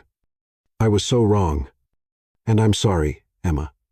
I'm so sorry. I know sorry doesn't fix anything, but I needed you to know the truth. Emma was quiet for a long moment, studying his face with an intensity that made him feel stripped bare. Why now? She asked finally. Why tell me this now? Because I found evidence of what she did, Nathan said. And because I couldn't live with myself knowing you thought I'd never loved you. Because even if you can never forgive me, you deserve to know that you were right all along. Emma laughed, but there was no humor in it. I was right. How wonderful for me. She moved back to her desk, her movements sharp and controlled. Is that all, Nathan? Is that why you came here, to ease your guilty conscience? I came here because I love you, Nathan said, the truth spilling out before he could stop himself. Because I've been dying a little bit every day for 2 years, knowing I threw away the best thing in my life. Because I was hoping what? Emma's voice was dangerous now. That I'd fall into your arms? That I'd thank you for finally believing me? That we'd ride off into the sunset and pretend the last 2 years never happened? Nathan saw his own pain reflected in her eyes and realized the magnitude of what he'd lost. I was hoping you might give me a chance to earn your forgiveness. Forgiveness? Emma repeated, as if testing the word. Nathan, you didn't just divorce me. You made me question everything about myself, my worth, my judgment. You made me wonder if I was the kind of person who could lie and manipulate and betray. You destroyed my trust in my own judgment, in my own worth. Emma, please. I spent months in therapy, Emma continued, her voice growing stronger, months rebuilding my self-esteem, learning to trust my own perceptions again. I had to completely reinvent myself, start over from nothing, because the life we'd planned together was built on quicksand. Nathan felt tears burning his eyes. I know I hurt you. I know I failed you in every way that mattered. But Emma, what we had was real. That wasn't fake, even if everything else was. Was it real? Emma asked. And the doubt in her voice cut him to the bone. Because the man I fell in love with would have fought for me. He would have trusted me. He would have chosen love over fear. I'm not that man anymore, Nathan said quietly. I'm trying to become him again. But I know I might be too late. Emma was quiet for so long that Nathan thought she wasn't going to respond. When she finally spoke, her voice was barely above a whisper. There's someone at the door.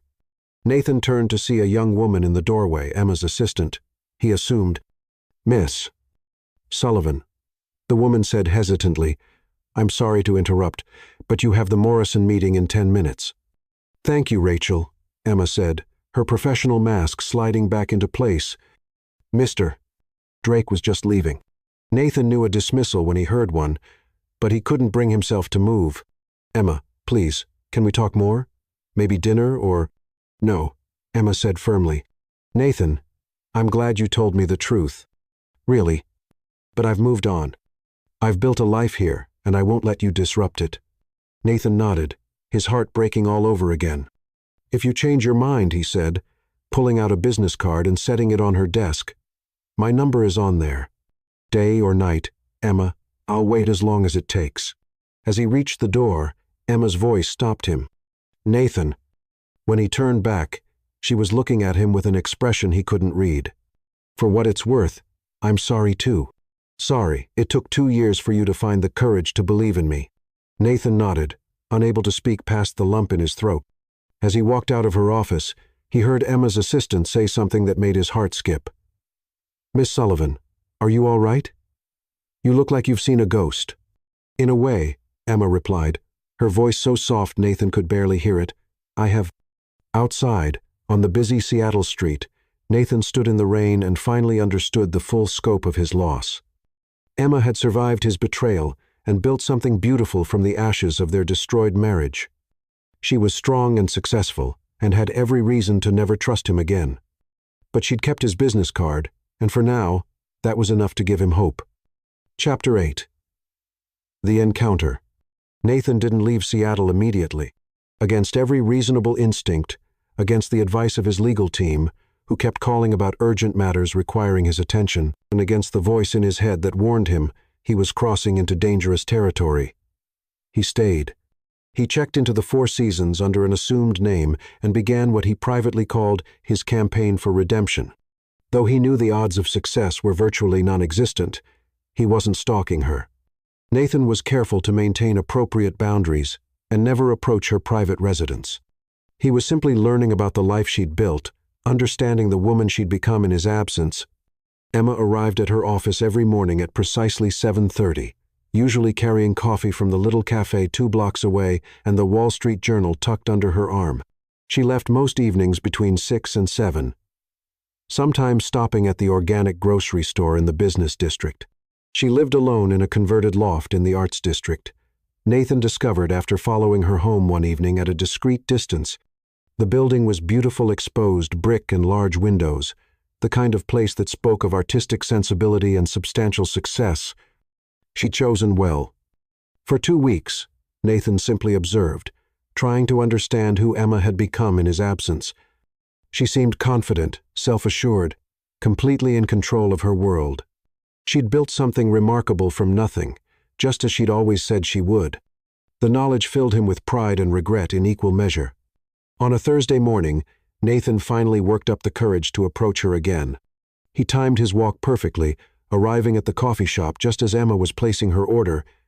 Large coffee, black, with a shot of vanilla and a blueberry scone. Emma was saying to the barista, a young man with elaborate tattoos who seemed to know her well.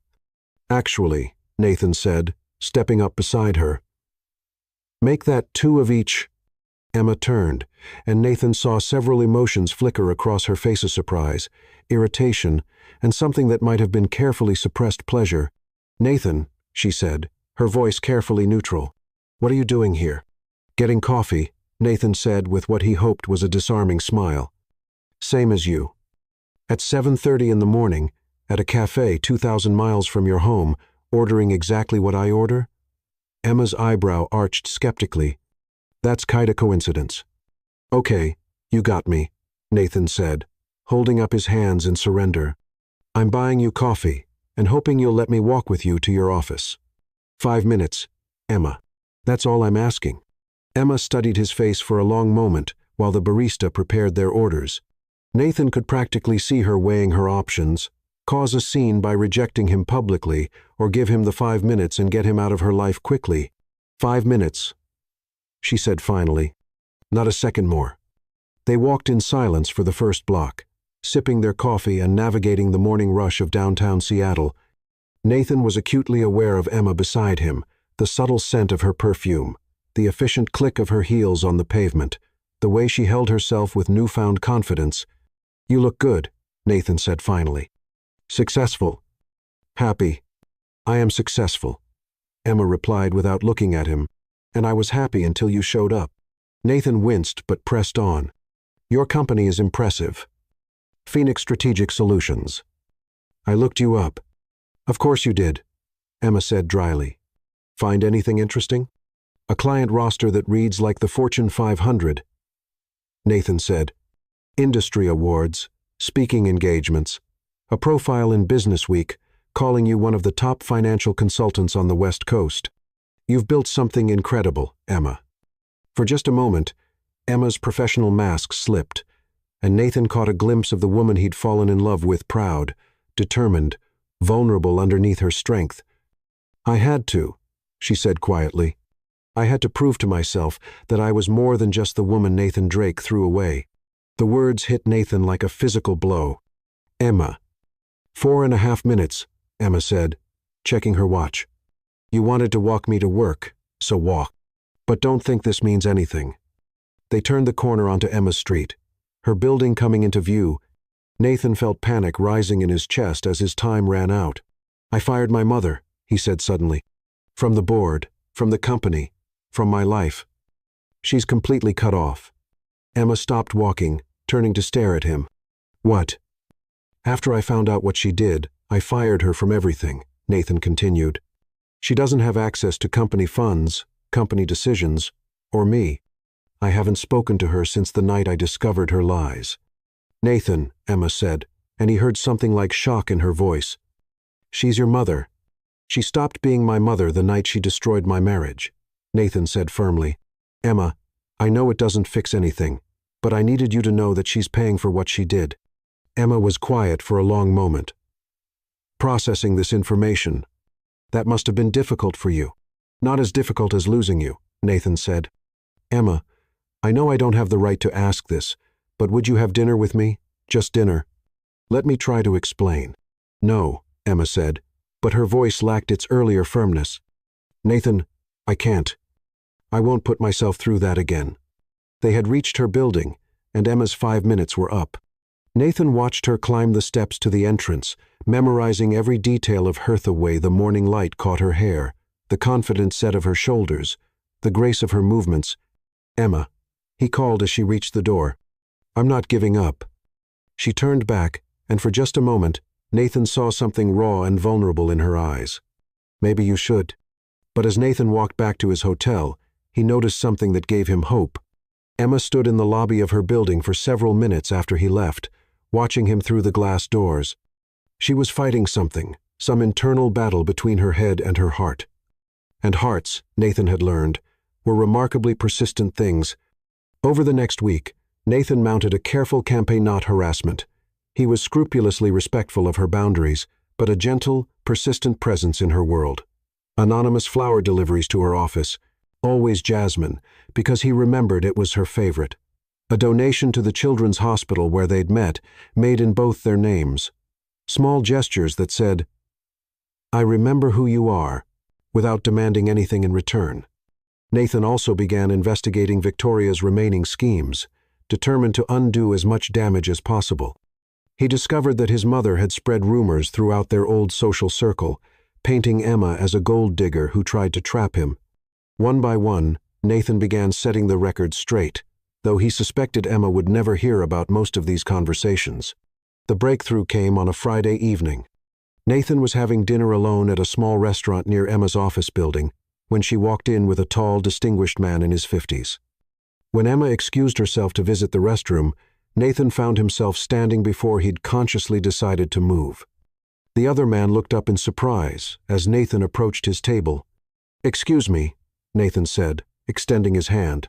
I'm Nathan Drake. I couldn't help but notice you're dining with Emma Sullivan. I hope you don't mind the interruption. The man, who introduced himself as William Morrison, seemed startled but shook Nathan's hand. Of course. Emma's mentioned you. Actually, you're her ex-husband. Nathan nodded. Mr. Morrison, I know this is presumptuous, but I wonder if you could tell me something. Is she seeing anyone romantically, I mean? William's eyebrows rose. That's a rather personal question, Mr. Drake. I know, and I know I have no right to ask. But I'm trying to win her back, and I need to know if I'm fighting a losing battle." William studied Nathan's face for a long moment. "Emma is one of the most remarkable women I've ever met," he said finally. "Brilliant, driven, absolutely uncompromising in her integrity. She's also one of the loneliest people I know." Nathan's heart clenched. "Lonely?" "She hasn't dated anyone since she moved to Seattle," William said quietly. "Not for lack of opportunity. Half the eligible men in the city have asked her out, but she's built walls around herself that no one seems able to breach." Before Nathan could respond, he saw Emma returning from the restroom. She spotted him immediately, her expression shifting from surprise to something harder. "Nathan," she said as she reached the table, "what are you doing here?" "Having dinner," Nathan said, then looked at William. "I'm sorry for interrupting your evening, Mr. Morrison. It was nice meeting you." As Nathan turned to leave, Emma caught his arm. Her touch sent electricity through him, just as it always had. "Wait," she said, then seemed to realize she was touching him and jerked her hand back. "This has to stop, Nathan. The flowers, the donations, following me around the city, it has to stop." "Okay," Nathan said simply. "If that's what you want, I'll stop." Emma blinked, clearly having expected more of a fight. "Just like that?" "Just like that," Nathan confirmed. "Emma, I came here to tell you the truth and to try to earn your forgiveness. I've told you the truth. As for forgiveness," he shrugged, "that's your choice to make." "Good," Emma said, but she sounded almost disappointed. "Good. Then we understand each other." "We do," Nathan agreed. "Emma, for what it's worth, I'm proud of what you've built here. You deserve every bit of your success." As Nathan walked away, he felt Emma's eyes on him until he turned the corner. He'd meant what he said. He would stop pursuing her if that's what she truly wanted. But something in her expression when she'd grabbed his arm suggested that what Emma wanted and what she thought she should want were two very different things. Nathan returned to his hotel room and began packing. He'd given Emma the truth and shown her that he was willing to respect her boundaries. Now the next move had to be hers. But as he folded his clothes into his suitcase, Nathan allowed himself one last hope. Emma had touched him tonight, had reached out without thinking, and for just a moment, he'd seen the woman he'd fallen in love with looking back at him. Sometimes, Nathan reflected, the strongest walls were the ones most desperately in need of being torn down. Chapter 9. The Courtship Redux. 3 weeks after Nathan left Seattle, Emma found herself staring at her reflection in the bathroom mirror of her loft, trying to understand the hollow ache that had settled in her chest. Life had returned to her carefully constructed normal, the controlled, predictable existence she'd built, like armor around her wounded heart. She went to work, managed her clients, attended business dinners, and came home to her beautiful, empty apartment. It was exactly the life she'd worked so hard to achieve, exactly what she'd needed to survive. So why did she feel like she was slowly suffocating? The flowers had stopped, just as Nathan had promised. No more Jasmine arrangements appearing mysteriously at her office. No more charitable donations made in their joint names. No more glimpses of him in coffee shops or on street corners. He'd vanished from her life as completely as he'd appeared, respecting her wishes exactly as she'd demanded. Emma should have been relieved. Instead, she felt oddly hollow.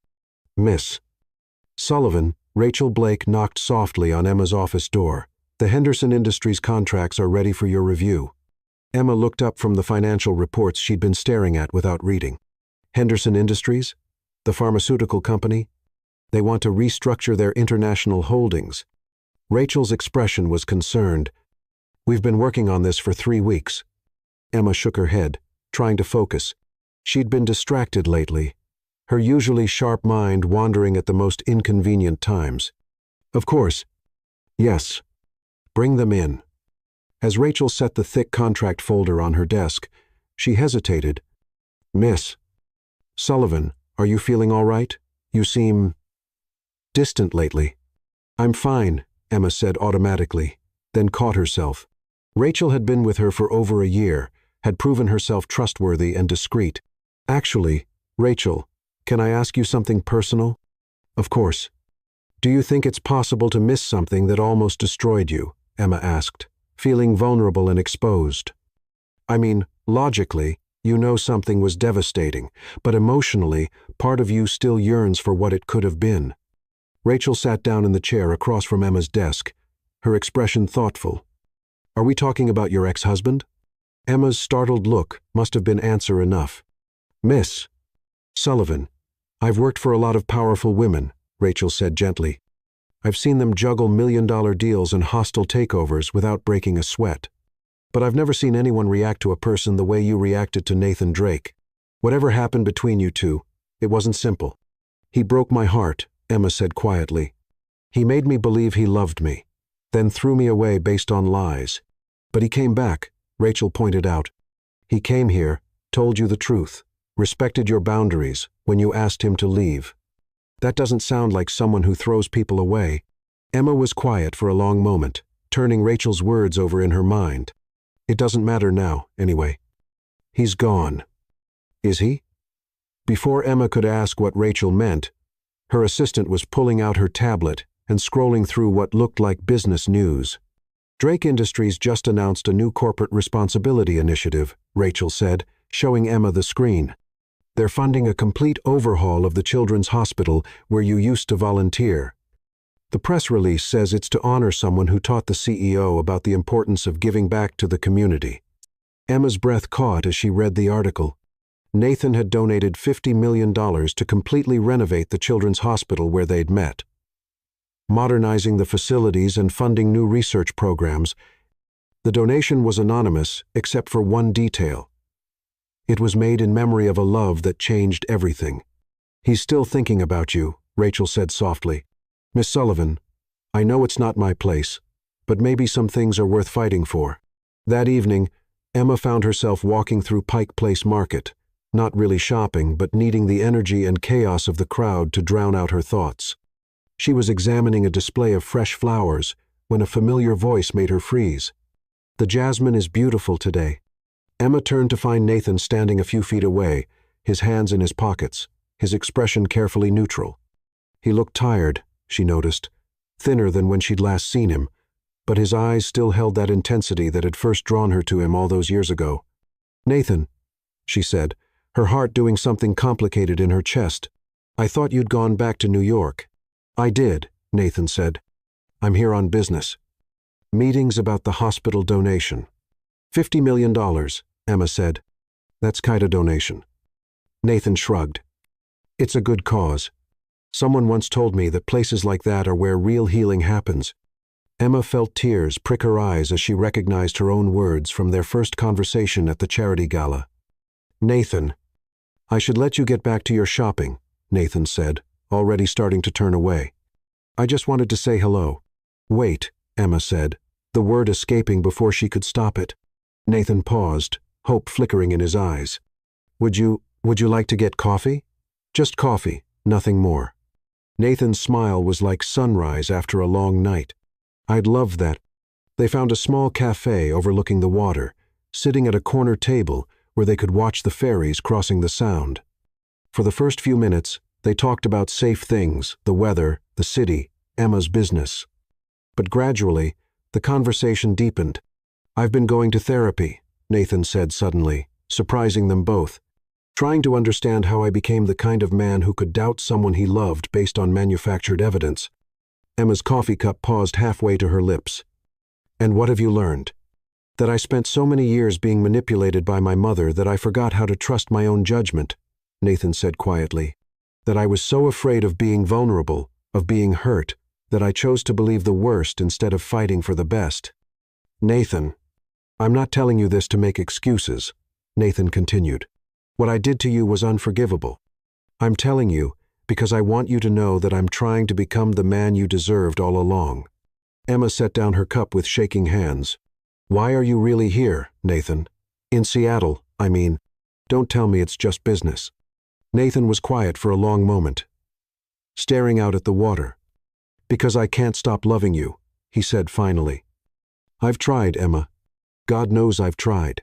But every morning I wake up missing you, and every night I go to sleep, regretting the choices that drove you away. Love isn't enough, Emma said. But her voice lacked conviction. Trust, once broken, can be rebuilt. Nathan finished. If both people are willing to try. Emma felt the walls she'd built around her heart beginning to crack. Nathan, you hurt me. You made me question everything about myself, my worth, my judgment. Do you understand that? I'm beginning to, Nathan said. And I know I have no right to ask this. But would you consider giving us another chance? Not rushing into anything. Just spending time together. Letting me try to earn back your trust. Emma stared at him, seeing not the powerful CEO who'd dismissed her protests, but the vulnerable man who'd once told her his dreams under artificial stars. I'm scared, she admitted. So am I, Nathan said. Terrified. Actually, but Emma, what we had it was real. It was beautiful and pure and worth fighting for. I lost sight of that once. I won't make that mistake again. Before Emma could respond, her phone buzzed with a text message. She glanced at it automatically, then froze. What is it? Nathan asked, seeing her expression. Emma showed him the message. It was from an unknown number, but the content was clear. Stay away from my son, or you'll regret it. Some people never learn their place. Nathan's face went white, then red with fury. Victoria, he said, his voice deadly quiet. Even after everything, she's still trying to control the situation. She's been sending these for weeks, Emma admitted. Anonymous threats, warnings to stay away from you. I thought they'd stopped when you left Seattle, but apparently cutting her off financially didn't stop her from hiring people to monitor your activities. Nathan was already pulling out his phone. This ends now, he said, dialing rapidly. Liam, it's Nathan. I need you to trace a phone number and find out how my mother got Emma's personal contact information. Yes, immediately. As Nathan spoke with his investigator, Emma felt something shift inside her chest.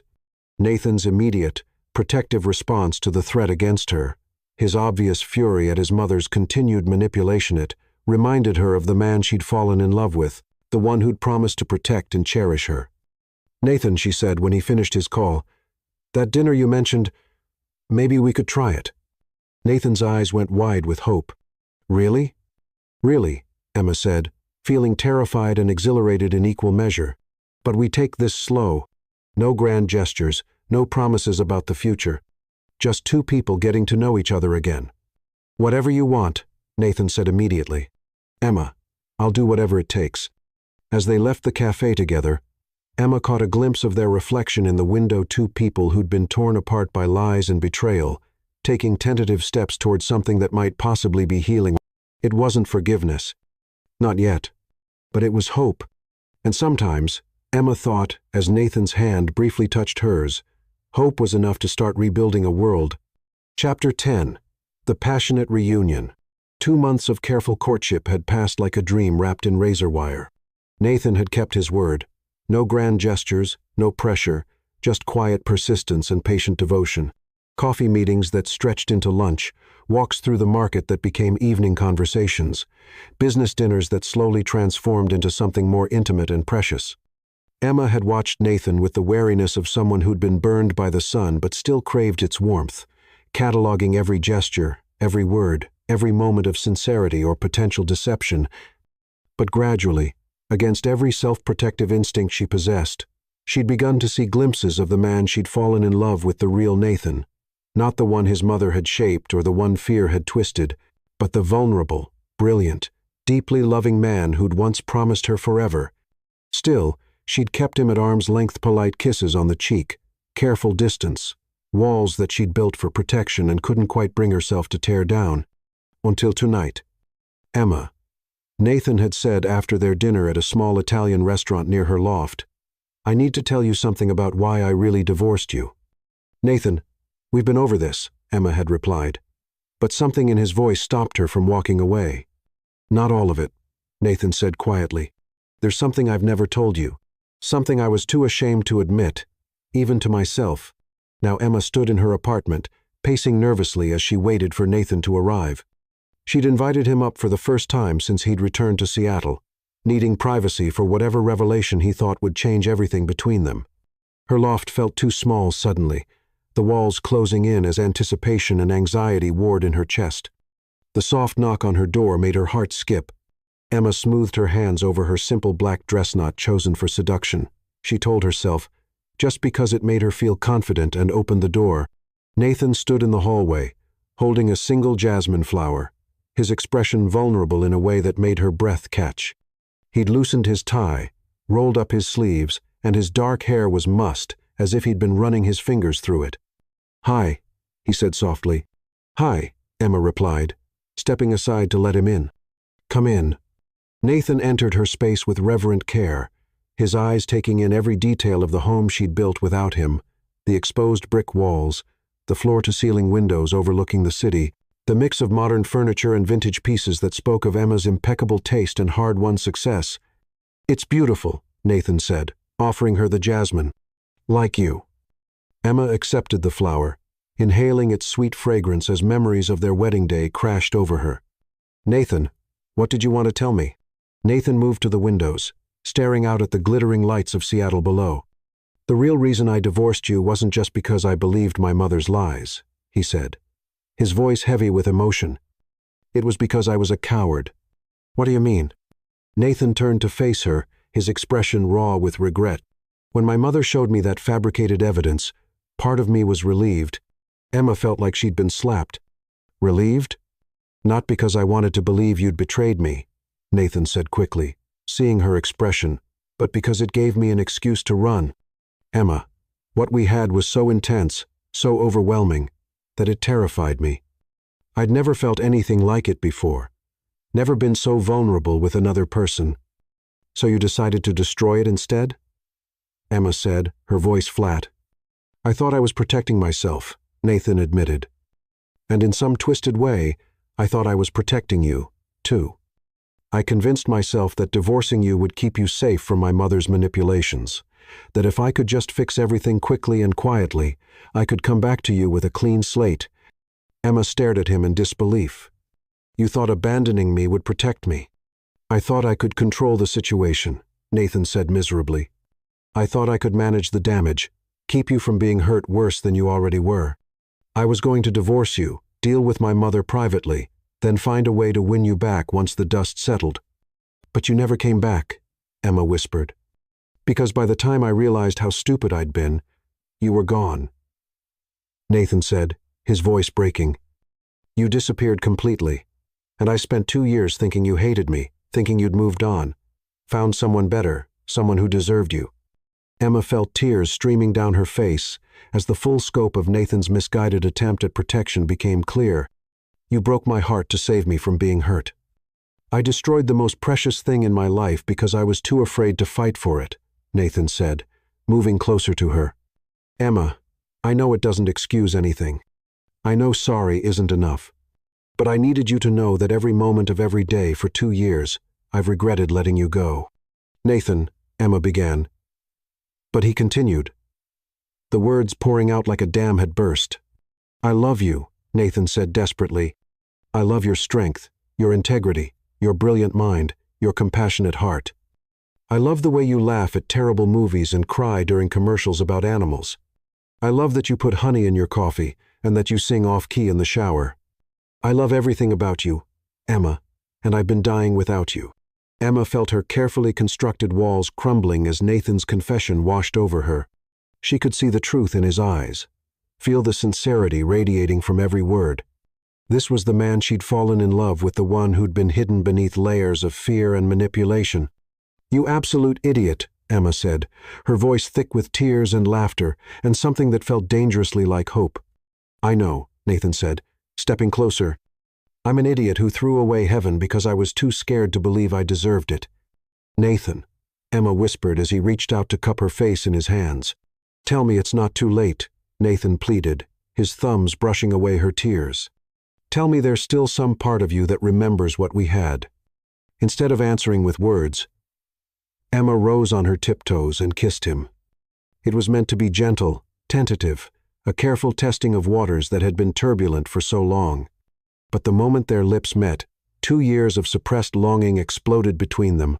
Nathan's arms came around her waist, pulling her against him as if he couldn't bear even an inch of space between them. Emma's hands tangled in his hair, holding him to her as if he might disappear if she let go. The kiss deepened, became desperate and hungry and full of everything they'd been denied. "Emma," Nathan breathed against her lips. "My God, I've missed you." "I never stopped loving you," Emma confessed, the words escaping before she could stop them. "I tried to move on, tried to forget, but I never stopped loving you." Nathan's response was to kiss her again, deeper this time, with a passion that made her knees weak. Emma melted against him, feeling 2 years of loneliness and heartbreak dissolving in the heat of his embrace. "I want you," Nathan whispered, his lips trailing down her throat. "I've wanted you every day for 2 years. Dreamed of holding you again, touching you again." "Then touch me," Emma said, her voice husky with desire. "Nathan, I need you. I've needed you for so long." Nathan's hands moved to the zipper of her dress, his fingers trembling slightly as he slowly drew it down. "Are you sure, Emma? If we do this, I'm never letting you go again." "Never." "I'm counting on it," Emma said, letting her dress pool at her feet. Nathan's sharp intake of breath made her feel powerful and beautiful and cherished. His hands moved over her skin with reverent care, as if he were memorizing every curve, every freckle, every detail he'd been denied. "You're so beautiful," Nathan murmured, his voice rough with emotion. "So perfect." Emma's response was to begin unbuttoning his shirt, her fingers working quickly to remove the barriers between them. When his chest was bare, she pressed her palms against his heart, feeling it thunder beneath her touch. "I love you," she said, looking into his eyes. "I love you, Nathan Drake. And I'm done pretending I don't." Nathan lifted her then, carrying her to the bedroom with careful steps. He laid her on the bed like she was made of spun glass, his eyes dark with desire and something deeper, more precious. "I love you too," Nathan said, settling beside her and pulling her into his arms. "More than my own life, more than anything in this world." When they came together, it was with 2 years of separation and longing and desperate need, but also with something Deborah love that had been tested by fire and emerged purified. They moved together, first with desperate urgency, then with slow, worshipful reverence, relearning each other's bodies and souls. Every touch was a promise. Every kiss a vow. Every whispered endearment a prayer of gratitude for second chances. "I love you," Nathan breathed against her skin as they lay entwined afterward, moonlight streaming through Emma's windows like a benediction. "I love you with every broken piece of my heart, every damaged part of my soul." "I love you too," Emma whispered, her fingers tracing patterns on his chest. "I never stopped, even when I wanted to, even when it would have been easier." "Marry me," Nathan said suddenly, his voice quiet but certain. "I know we said we'd take things slow, and we will. But, Emma, I need you to know that this isn't temporary for me. This isn't just romance or nostalgia. I want to spend the rest of my life proving to you, every single day, that you're the most important thing in my world." Emma lifted her head to look at him. "Nathan, I'm not asking for a wedding tomorrow," Nathan continued, stroking her hair. "I'm asking for your promise that we're building toward forever again, that you'll wear my ring while we take all the time you need to trust me completely." "What about your mother?" Emma asked. "The board of directors, all the things that drove us apart before." "I meant what I said before. Victoria is completely cut off from my life and my business," Nathan said firmly. "As for the board, they can accept my choice of wife or find themselves replaced. Emma, I'm not the same man who let fear make his decisions. I'm choosing love. I'm choosing you." Emma studied his face in the moonlight, seeing the determination and certainty there. This wasn't the conflicted, manipulated man who'd divorced her.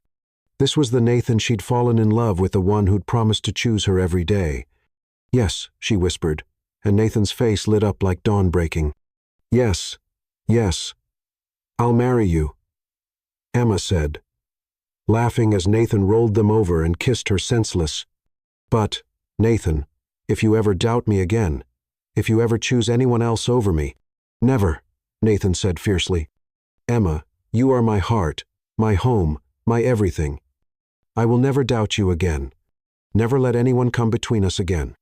You have my word." As Nathan made love to her again, slower this time, with infinite tenderness and reverence, Emma felt the last of her protective barriers crumble completely. They had both been broken by what they'd lost. But now they were healing each other with every touch, every whispered promise, every vow of forever that they both meant with their entire beings. Outside, Seattle glittered in the darkness like scattered diamonds. But Emma was only aware of the man in her arms and the future they were creating together, one kiss at a time. They'd survived, the worst betrayal imaginable, had been torn apart by lies and fear and manipulation. But true love had proven stronger than all of it. Now it was time to discover just how magnificent their life could be when it was built on unshakable truth and unbreakable trust.